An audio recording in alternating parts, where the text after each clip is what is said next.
សុស្ដីបងប្អូននិងប្រិយមិត្តជាទីគោរពនិងជាទីរាប់អានទាំងអស់គ្នាគណៈពេលនេះបងប្អូនកំពុងតែទស្សនាវីដេអូដែលធ្វើការផ្សាយផ្ទាល់ចេញពីប្រទេសល្វែងពេលនេះបងប្អូនកំពុងតែទស្សនាវីដេអូនេះយើងនឹងនិយាយអំពីរបៀបនៃការធ្វើឲ្យ icon នេះបាទវាអាចរីកធំជាងមុនឬក៏ឲ្យចំណងជើងរបស់ icon ហ្នឹងវាមានទំហំធំជាងមុនឬក៏អាចឲ្យវាហ្នឹងដិតជាងមុនក៏បានដែរបាទយូរទៅនៅពេលដែលយើងចូលទៅកាន់នេះបាទវាមានពណ៌ខ្មៅហើយក៏ប៉ុន្តែពណ៌ខ្មៅវាដូចជាស្ដាងណាអញ្ចឹងបើយើងចង់ឲ្យវាទៅជាលក្ខណៈ bool មានន័យថាវាដិតជាងមុនបាទចង់ឲ្យអក្សរធំជាងមុនដិតជាងមុនគឺងាយទេបងប្អូនអាចធ្វើបាន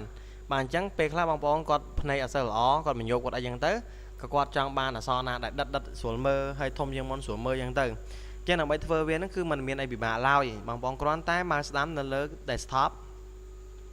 បន្ទាប់មកយកពាក្យថា personalize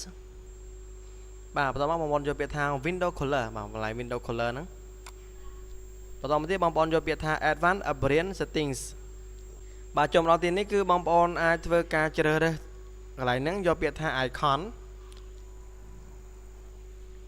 បន្តមកទៀតបងប្អូនអាចជ្រើសរើស font បាទ font ហ្នឹងគឺបងប្អូនអាចជ្រើសរើសបានទៅដាក់ font ខ្មែររបស់យើងអញ្ចឹងនៅពេលដែលបងប្អូនយក font ខ្មែរ OS របស់យើងហ្នឹងទៅ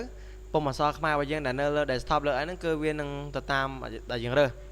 ដូចយើងរើស font ខ្មែរមូលបល័យអីទៅវានឹងទៅសេអក្សរទាំងអស់ហ្នឹងឲ្យតែខ្មែរមូលបល័យហើយយើងអាចបរិចបរួមនៅ font របស់វាឲ្យបានបាទឥឡូវខ្ញុំអត់ដូរ font ទេខ្ញុំយក font ហ្នឹងដដែលក៏ប៉ុន្តែខ្ញុំចង់ឲ្យវាដិតបាទ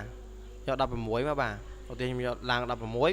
ន្ទាប់មកខ្ញុំយកដិតបាទយកអក្សរ B ហ្នឹងហើយយក trade ទៀតបាទចង់បាន trade ក៏បានដែរបាទយក trade មកបន្ទាប់មកទៀតយក apply វាមើលបាទចាំមក plate បាទអញ្ចឹងវា trade តាមបងប្អូនហើយបាទឥឡូវយើងអូខេសាកមើលបាទ save change មកបាទបិទអានឹងចោលបាទបងប្អូនឃើញអក្សរមានអារម្មណ៍ថាដិតជាងមុនធំជាងមុនហើយមានអារម្មណ៍ថា trade ជាងមុនអត់អញ្ចឹងយើងចូលក្នុង file explorer បងប្អូនឃើញវា trade អត់បាទហើយវាដិតជាងមុនបាទអញ្ចឹងបើបងប្អូនចង់បានឲ្យវាធំជាងហ្នឹងទៀតបាទឲ្យវាមានអារម្មណ៍ថាបងប្អូនចង់បានពុំអក្សរធំជាងនេះទេគឺយើងតម្លើងលេខឲ្យបានធំជាងហ្នឹងមកគឺជាការស្រេចទៅហើយអញ្ចឹងនេះគឺជារបៀបសាមញ្ញមួយដែលឲ្យបងប្អូនហ្នឹងយល់ដឹងអំពីការប្រើប្រាស់កុំព្យូទ័របានច្រើនបន្តិចព្រោះថាកូនខ្មែរយើងភាគច្រើនគឺអាយុ7 8 10ហើយមិនទាន់ស្គាល់កុំព្យូទ័រផងទេដូច្នេះហើយក៏យើងចង់ជួយបងប្អូនខ្មែរយើងឲ្យគាត់យល់ដឹងអំពីបញ្ហាទូចៗហ្នឹង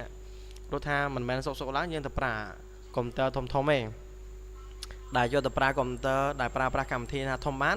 បើសិនយើងអត់ទាន់ស្គាល់កម្មវិធីតូចៗហ្នឹងផងហ្នឹងអញ្ចឹងមានតែប៉ុណ្្នឹងឯងតែទៅជាមួយនឹងបញ្ហាដែលធ្វើឲ្យ font អក្សរដែលនៅលើ desktop ឬក៏ font អក្សររបស់កុំព្យូទ័រហ្នឹងវារីកធំជាងមុនឬក៏ដិតជុំជាងមុនឬក៏អាចឲ្យវា trade ក៏បានដែរបាទអញ្ចឹងអរគុណចំពោះការទស្សនានិងការគាំទ្រពីខ្ញុំបាទតារា Finance តទៅជាមួយនឹងកុំព្យូទ័រ